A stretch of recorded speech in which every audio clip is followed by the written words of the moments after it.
Assalamualaikum warahmatullahi wabarakatuh. Jumpa lagi bersama channel saya, Filialah.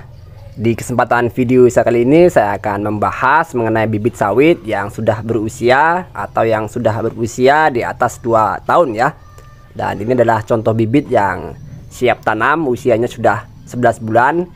Saya berkesempatan untuk mereview penangkaran bibit di tempat teman saya ini ya. Jadi untuk topik yang akan kita bahas bukan mengenai bibit yang sudah siap tanam ya, melainkan dari bibit yang sudah berusia 2 tahun. Jadi mungkin ada yang senasib dari rekan-rekan yang mempunyai bibit yang sudah berusia 2 tahun bahkan lebih ya. Jadi saya akan tunjukkan untuk video saya kali ini mengenai cara penanamannya, bagaimana cara penanganannya. Mudah-mudahan dalam video saya kali ini ada pengetahuan ya yang bisa didapat untuk rekan-rekan semua. Jadi tentunya kalau kita punya bibit sawit yang sudah berusia 2 tahun ini, tentunya ada faktor tertentu ya yang menjadi penyebab dari telatnya penanaman yang kita lakukan untuk bibit sawit yang sudah kita semai ya. Kalau untuk rekan saya ini atau teman saya ini, bibitnya sudah berusia 2 tahun lebih ini karena memang melewati target. Dulu dia memang menyediakan penjualan bibit kelapa sawit yang sudah siap tanam. Berhubung tertimpa musim kemarau, jadi bibit-bibit ini tidak laku ya sampai sekarang. Jadi usianya kurang lebih sudah 2 tahun lebih. Jadi barangkali di sini ada yang senasib dengan rekan saya. Jadi untuk bibit sawit yang sudah di atas 2 tahun ini ada penanganan khusus ya. Jadi untuk tanamnya ini tidak bisa sembarangan ataupun harus dengan ilmu yang benar-benar harus diperhatikan ya. Yang terutama untuk mengoptimalkan pertumbuhan ketika nanti ditanam. Langkah pertama rekan-rekan bisa kurangi ya dari pelepahnya dan sisakan untuk pelepah yang masih muda. Yang pelepah tuanya kita kurangi agar nanti adaptasi di tanah perkebunan lebih baik lagi. Itu yang pertama. Dan untuk yang kedua ini, rekan-rekan buat lubangnya jangan sampai longgar ya. Takutnya ini kan bibitnya sudah berusia, sudah berat, sudah besar pokoknya. Jadi untuk buat lubangnya ini harus pas ya, jangan sampai longgar. Nanti kalau longgar takutnya kena angin, kena hujan, bisa miring ataupun roboh. Itu yang manfaat untuk buat lubang yang pas. Dan yang ketiga ini, rekan-rekan perlu perhatikan pemupukannya ya. Jadi kalau semisal bibit sawit seperti ini perlu dilakukan penanganan khusus. Artinya penanganan khusus ini bagian dari pemupukannya juga harus diperhatikan ya. Jadi semisal sawit ini normalnya kita pupuk 3 bulan sekali, kita ambil 2 bulan sekali kita pupuk untuk mengembalikan pada pertumbuhan yang lebih baik lagi ya.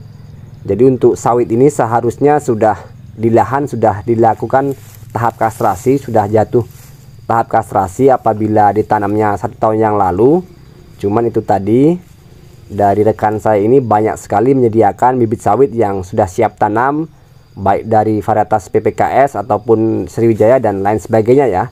Namun di musim atau tahun ini ada musim kemarau tiba, untuk penjualannya terganggu karena jarang sekali orang membeli bibit. Dan makanya dampaknya seperti ini ya, bibitnya ada keterlambatan tanam atau keterlambatan penjualan sehingga sudah masuk usia di atas 2 tahun ini ya. Tapi untuk rekan-rekan tenang saja, jika ada yang punya seperti ini, lakukan opsi-opsi yang saya katakan tadi ya. Mudah-mudahan untuk pertumbuhannya akan segera pulih atau membaik ya. Tentunya dengan catatan harus mempunyai skenario dalam masa pertumbuhan ini harus lebih intens lagi ya ketimbang dari bibit pada umumnya yang sudah siap tanam.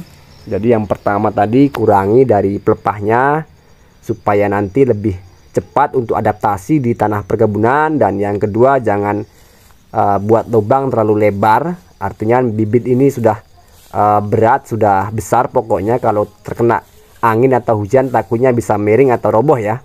Dan untuk dalamnya ini disesuaikan dengan polybagnya, jangan sampai terlalu dalam, jangan sampai tertimbun dari ketiak sawitnya ini. Nanti kalau ketika tertimbun bisa menghambat juga pertumbuhannya. Dan untuk pemupuknya seperti itu tadi. Apabila biasanya kita lakukan 3 bulan sekali, untuk mengembalikan pada pertumbuhan yang baik kita lakukan pemupukan 2 bulan sekali ya. Nanti mudah-mudahan setelah 1 tahun penanaman sudah ada tunas-tunas buah dan bunganya yang siap kita kastrasi. Kastrasi ini juga harus kita lakukan ya. Karena apa? Jika nanti kita melakukan pemupukan tidak akan sia-sia, tidak akan tertuju pada buah yang belum layak kita pertahankan. Jadi sangat baik sekali jika kita melakukan kastrasi ini, dan ketika dilakukan pemupukan akan tertuju langsung pada pokoknya. Jadi tertuju pada pembesaran pokok sawitnya, bukan tertuju pada buah yang belum layak kita pertahankan ya. Jadi mungkin sharing saya untuk kali ini bisa dipahami. Apabila masih kurang jelas silahkan tulis di kolom komentar ya. Jadi untuk masalah bibit ini rekan-rekan pasti ada faktor atau masalah tertentu sehingganya bibitnya siap telat tanam ya. Maka dari itu masih bingung, masih ragu bagaimana cara tanamnya, bagaimana cara perawatannya. Sebenarnya nggak jauh berbeda ya. Yang penting kita tetap percaya diri dan lebih intens lagi ya dalam menjaga dan merawatnya. Artinya kita harus melakukan langkah-langkah khusus untuk mengembalikan pada pertumbuhan yang baik untuk sawitnya ya. Jadi kalau masalah nanti bisa berbuah, tentunya tetap bisa berbuah seperti sawit pada umumnya. 1 tahun penanaman pasti sudah tumbuh tunas bunga ataupun buahnya, dan itu wajib kita kastrasi ya. Oke, cukup sampai di sini video yang bisa saya berikan.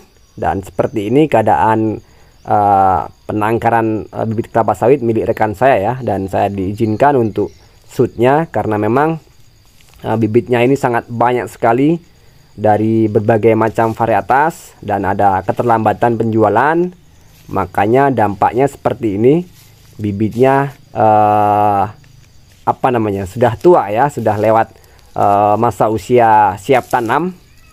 Tapi tidak masalah ya jika memang ditanamnya seperti tadi, mudah-mudahan akan segera kembali pulih pada pertumbuhan yang baik tentunya ya. Dan ini seharusnya untuk akar-akarnya sudah tembus ke bawah, ini malah menggumpal di bagian polybagnya ya, jadi tidak optimal dalam pertumbuhan akarnya, makanya perlu diperhatikan untuk pertumbuhannya. Dan mungkin cukup sampai di sini video yang bisa saya berikan, mudah-mudahan bermanfaat. Saya ucapkan terima kasih, salam sukses dan semangat. Assalamualaikum warahmatullahi wabarakatuh.